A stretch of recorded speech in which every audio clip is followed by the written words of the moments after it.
ọ̀gá fi mí lẹ̀. Dádì mi ló ní Canada. Ojú títì mo ti rìn. Kò sún tó máa ṣe mí.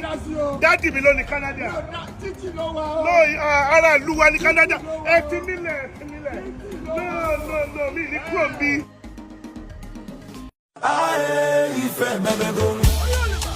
Yeah. The biggest thing she don't show. Ọkùnrin mẹ́ta, who are the checker? Everywhere you don't show. Jagunlabi, ẹlẹ́mi mẹ́sàn. Obodedelu jinjin. Ọ̀dẹ́lu, Ife mẹ́mẹ́go.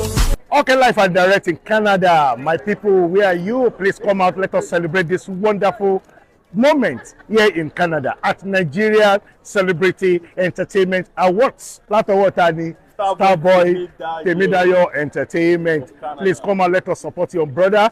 God will bless you. On the 26th is the date.